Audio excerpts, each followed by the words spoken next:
Hello everyone. In today's layout, I pulled out a lot of products that are just screaming to be put on a layout. So let's see how I do today. I'm going to start off by putting my photo on 5 mats. I'm not going to have you watch me cut each of those out. We're going to jump ahead with the magic of editing. Dun -dun -dun -dun. I pre-cut most of the card stock that I really want to use on the layout. I think I know where I'm going with this. Again, I'm digging into my stash and using up every tiny little piece of everything that I can get my hands on. I'm trying really hard here. I think I've been extra good this year. So I think Santa's going to bring me a few nice items. Anyway, I tend to mark off with a pencil what I want to cut out because I'm not used to layering or designing a layout like this. I usually don't cut larger pieces. I don't know. I think my style just jumps all over the place.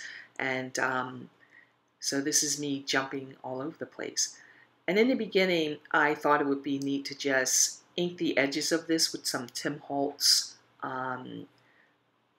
stain, because the sister page I actually layered it. It was a Layering Gone Wild page. I'll link that below. But I thought if I just inked the edges of that, I would be really super happy. But I'm thinking, and I'm not sure, I'm thinking about maybe I should also do the same thing with this page as I did with the sister page and mat each of my cardstocks on another piece and just add another layer, give it a little bit more texture. So whenever I'm working with a 2-page spread and one of the pages are already completed, when I'm working on the sister page as I am today, I can't help but reference the page that's going to be next to it. I can see it in my head. It's sitting on my table right next to me. So it's kind of hard not to miss it. And I kind of get a visual of what the two are going to look like together. I don't want them to be exact replicas, but in this particular case, I do want them to pick up certain accents or something that the other has to really bring the two pages together. This is a picture of my daughter sleeping with one of her dolls, and my husband snapped a picture of her. And then the sister pages, both of us fell asleep together here. I laid down beside her and fell asleep. I did not expect to fall asleep, but I did. I remember that. Anyway, so I am getting to use quite a bit of the things that I pulled out, which I'm really happy about.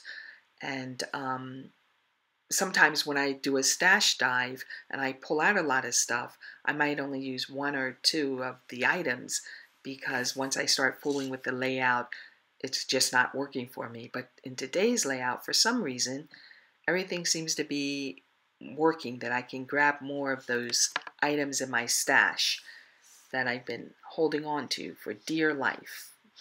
I did add a mat to each of my cardstocks, picking up the colors that are in the mat around the photos.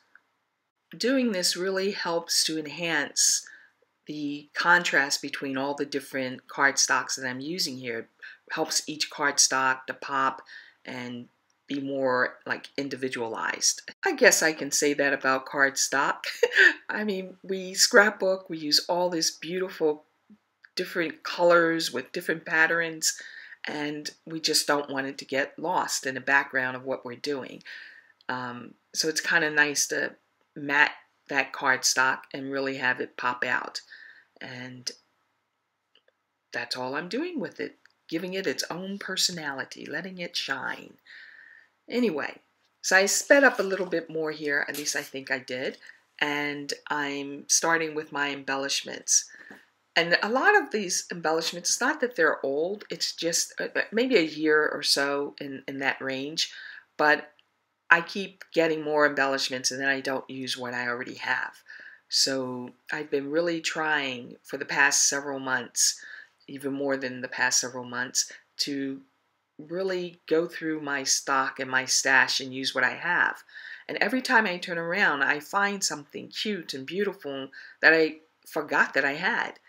And I'm also trying to create some of my own embellishments with what I already have, using cardstock or um, journaling cards, whatever, like in this case, the journaling card, just decorating it a bit more and embellishing it so that it just doesn't fade into the background anymore. One thing that's happened in digging to my stash is that I think it makes me a bit more creative. It's kind of challenging me to do more because as I work, I have less, so to speak, of embellishments and supplies. So I have to play with the cardstock maybe a little bit more, or use different angles or different designs, and take cardstock or whatever it is I have and try to embellish it with what I do have. Like, I don't like running out of dots or pearls or little things like that.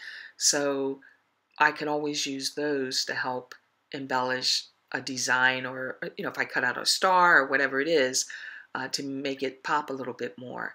The flowers that I'm using in this layout I've had for a few years, and several times I've tried to use them on a layout, and finally I'm getting to do that. And I like mixing up different letters, different types of letters. I didn't realize I liked that until I tried it. And once I tried it, it was like, oh, this is pretty cool. From doing the stash dives, what I'm learning is I'm stretching out the products I have, but I'm also doing things that I wouldn't normally do with what I have left. I'm not a big flower person on layouts, but I really like this, and I'm sure they'll pop up even more, particularly when I start her baby album. But anyway, I'm at the end. Thank you so much for joining me. Do like, subscribe, come back again. I will see you next time. Happy scrapbooking.